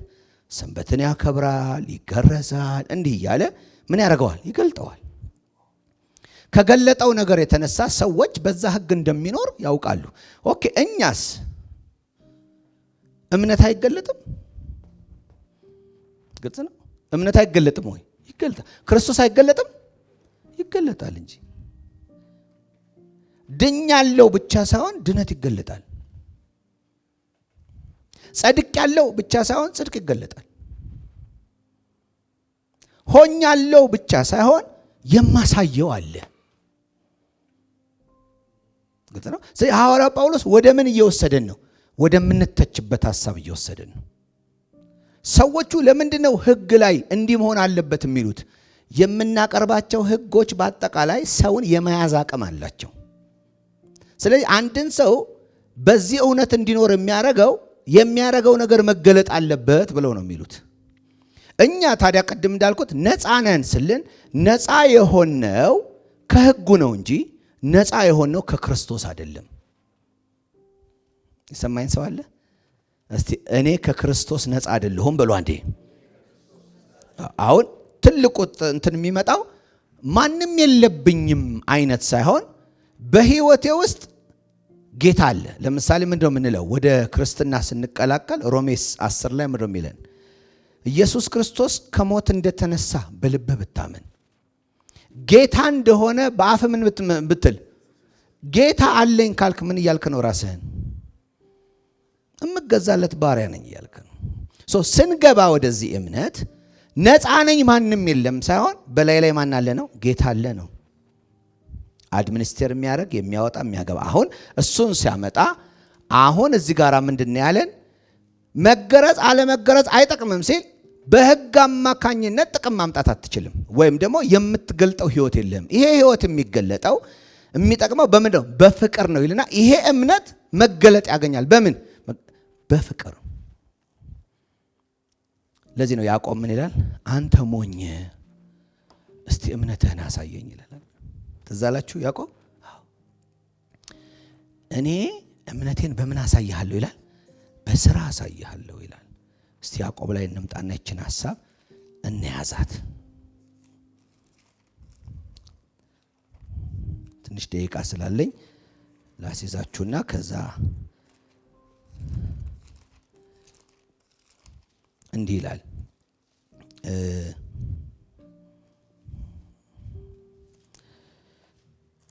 ወንድሞቼ አንድ ሰው እምነት አለኝ ቢል ይላል ያዕቆብ 2:14 ምን አለኝ ቢል? እምነት አለኝ ቢል ስራ ግን ባይኖረው ምን ይጠቅመዋል? አሁን አንዳንድ ሰው ይህን ሲያነብ ስራ ባይኖረው ሕግ ባይኖረው ያለ ይመስለዋል። ያዕቆብ ስለ ሕግ አይደለም የሚያወራው። ያዕቆብ በመጀመሪያዊቷ ቤተ ክርስቲያን ውስጥ ምን የነበረ ነው? ከጳውሎስ ጋር ቀኝ እጁን የሰጠ ሰው ነው። የሚናገረው እምነትን በስራ ስለመግለጥ እንጂ በስራ ስለመጽደቅ አይናገርም። ማነጻጸሪያ አድርጎ የሚያስቀምጣቸው ነገሮች በሙሉ ዛሬም አሁን አንዳንድ ጊዜ እናያለን። ባይ ዘ ዌይ ትክክለኛ ክርስቶስን ያመኑ ሰዎች ህይወታቸው ይታያል አይታይም? ይታያል አይታይም? የሆነ ኢሉዥን አይደለም፣ የሆነ ምትሃታዊ ነገር አይደለም። አሁን አንዳንድ በቤተ ክርስቲያን ውስጥ ያሉ ሰዎች የሚሳሳቱ ምናምን ሳይሆኑ ኔቸራቸው በራሱ ጨለማ ሆኖ እናያለን። እግራቸው ቸርች ስላለ አይደለም፣ ህይወታቸው ምንድን ነው? ጨለማ ነው። አንዳንድ ጊዜ የዳኑ ይመስለናል እንጂ ያልዳኑም ሊሆኑ ይችላሉ። ቤተ ክርስቲያን ያለ ሰው ሁሉ የዳነ ነው ሊባል አይችልም። አገኛችሁኝ? ግን ምንድነው የመዳናችን ምልክት? የዳነ ሰው አለው ቴንደንሲ መንፈስ ቅዱስ ውስጥ ያለው ሰው እስቲ አስቡ። የዳነ ሰው ይሄን ጌታ ጌታ ያረገ ሰው ለኃጢአት ሞቻለሁ ያለው ሰው እንደዚህ ነው ሐዋርያው ጳውሎስ ያለው። ለኃጢአት የሞትን እንዴት አርገን ለኃጢአት እንኖራለን? እንዴት ነው ይሄ አላውን እንዴት ግልጽ ነው። ይሄን ነገር ለማድረግ የሚያስችል አቅም የለም። ሊትራሊ ይሄን ነገር የማድረግ ዝንባሌ የለም። ጽድቅን የመናፈቅ እግዚአብሔር ነገር የመናፈቅ ነገር አንድ አማኝ ውስጥ ይታያል። በአእምሮ ላይ ያለ ያልታደሰበት ዕውቀት ዛሬም በብዙ ነገር ቢያተራምሰውም ግን ሲጸልይ የሚያለቅሰው ለቅሶ አለው አለ። ጌታ ይቅር አላለኝም ብሎ አይደለም፣ ለጌታ ያልኖርኩም። ግልጽ ነው። ሮሜ 12ን እያጠናን ነበር በቀደም። ሕያውና ቅዱስ መስዋዕት አድርጋችሁ ራሳችሁ ምን አድርጉ አቅርቡ። ይሄ ለአእምሮ የሚመች ምናችሁ ነው አገልግሎት። ደስ ማሰኘት የሚባል እግዚአብሔርን አለ ማለት ነው። ስለዚህ እምነት እግዚአብሔርን ምን ያደርጋል? ደስ ያሰኛል። ያለ እምነት አይደለ እግዚአብሔርን ደስ ማሰኘት አይቻልም። ስለዚህ እግዚአብሔር ያለ እምነት አንዳንድ ሰው ያለ እምነት ብሎ ስለ ፈውስ ስለተለያየ ነገር ማመን አድርጎ ነው የሚያስገ ኖ ያለ እምነት እግዚአብሔርን ደስ ማሰኘት አይቻልም ማለት ያለ እምነት የእግዚአብሔርን ሕይወት መኖርም አይቻልም። ያላመንከው እንዴት ትኖረዋለህ? ካመንከው ግን የመኖር ዝንባሌና አቅም ይኖርሃል። ለዚህ ነው ያዕቆብ ይሄንን ነገር የሚነግረን። ከዛ በኋላ ምን ነው የሚለን? አንድ ወንድም ወይም አንዲት እህት የሚለብሱት ልብስም ሆነ የሚመገቡት ምግብ አጥተው ከእናንተ መካከል አንዱ በሰላም ሂዱ አይብረዳችሁ ጥገቡ ቢላቸው ሰውነታቸውን ግን የሚያስፈልጋቸውን ባይሰጣቸው ምን ይጠቅማቸዋል? እንዲህ ያለው ስራ የሌለው እምነት በራሱ ምን ያደረገ ነው? ምን ማለት ነው? ፍቅር የማይገልጥ ፍቅር ይንሰፈሰፋል። አሁን በፍቅር የሚገለጥ እምነት አላለም። ወንድምህ እየተራቆተ እያየህ ዝም የምትል ከሆነ እምነትህ የት አለ ይልሃል ማለት ነው። ያ ማለት ነው በፍቅር የሚገለጥ ነዋ። ይሄ ምን እምነት? አሁን ፕራክቲሳቸውን እያየን አሁን ያዕቆብን አሁን የጻፈውን ስትመለከቱ ምን ያደርጋሉ? ሀብታምና ድሃ ለይተው ያስቀምጣሉ። ሂዱ አንብቡት። እንዲያውም ያዕቆብ ምን ይላል? ምን ከዚህ በፊት ሲያሳድዷቸው የነበሩት እነሱ አይደሉም እንዴ ይላቸዋል። እንዲያውም ቦታ ይለያሉ አይደለ? ዛሬም እንዲህ ነው አይደል? ለይተን አይደል እናኖራለን። ቦታ ጥሩ ቦታ እንሰጣለን። ድሃ ለሆነው ቦታ የለንም። በክርስቶስ አንድ መሆንን ሳይሆን የምንቆጥረው ሌላ ተጨማሪ ያደረግነው ሀብት አለ የሚለያየን። ግልጽ ነው። በእንደዚህ አይነት ኑሮ ውስጥ ያዕቆብ ስላየ ቤተ ክርስቲያንን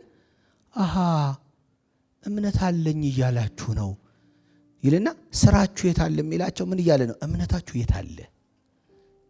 እምነት የሚገለጥበት ምን አለው ማለት ነው? ስራ አለው። ለዚህ ነው እዚሁ ክፍል ላይ ሲናገር ምን አደርጋችኋለሁ ነው የሚለው።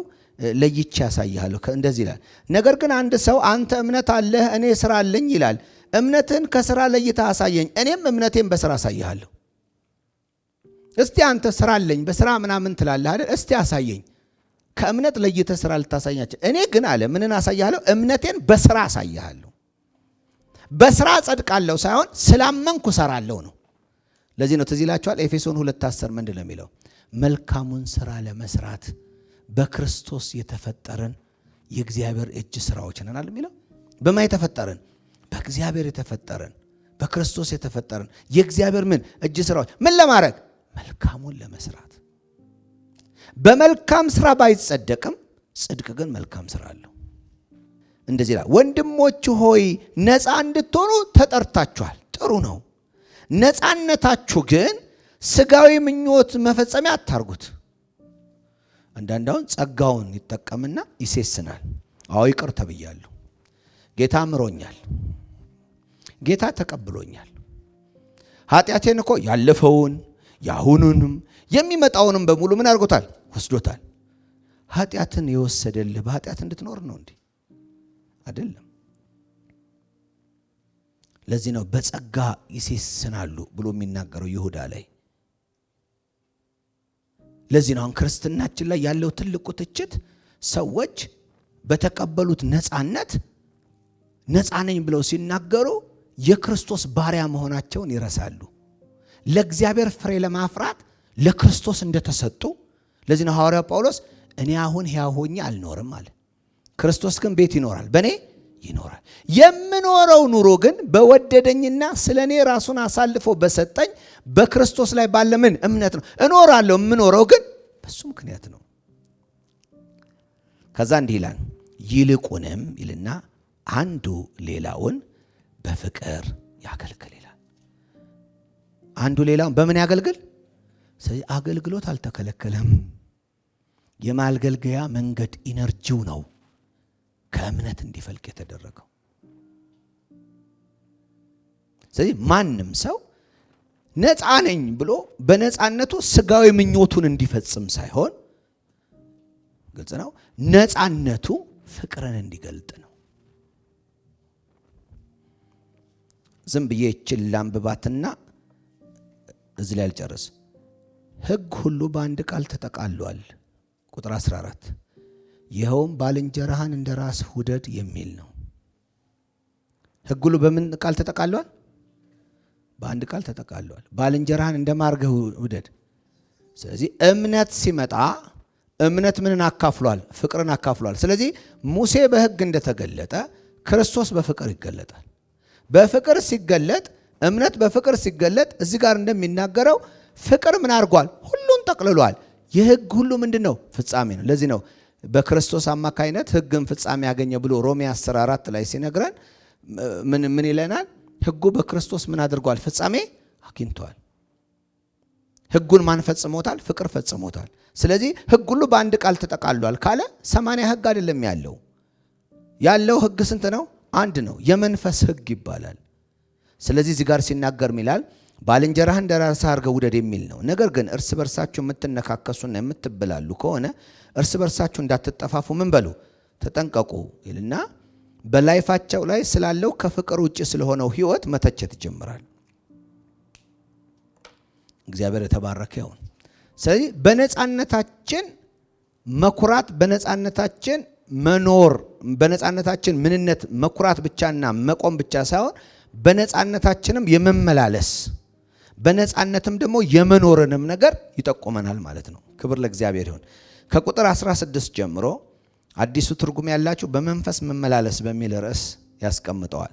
እሱን በሚቀጥለው ሳምንት በደንብ አድርገን እንመለከተዋለን። ክብር ለእግዚአብሔር ይሁን። ይሄ በመንፈስ መመላለስ የሚለው ልሳን እየተናገሩ መሄድ ሳይሆን እየጸለዩ መሄድ ሳይሆን በጸጋው መመላለስ የሚለውን ኢላቦሬት ያደርገዋል። የሥጋን ፍሬ ያስቀምጣል፣ የመንፈስን ፍሬ ያስቀምጣል። ልናፈራ የተገባው ነገር ምን እንደሆነ ይነግረናል። የማፍሪያውንም መንገድ በደንብ አድርጎ ምን ያደርጋል? እዛ ላይ ያስቀምጣል። እግዚአብሔር የተባረከ ይሁን። ስለዚህ መጨረሻውን ቁጥር 14 ላንብብና እስከ 15 በዚህ ልጨርስ። ሕግ ሁሉ በአንድ ቃል ምን ብሏል? ተጠቃሏል። ይኸውም ባልንጀራህን እንደ ራስህ አድርገህ ውደድ የሚል ነው። ስለዚህ ፍቅር ሲገለጥ ሕግ ምን ያገኛል? ፍጻሜ ያገኛል።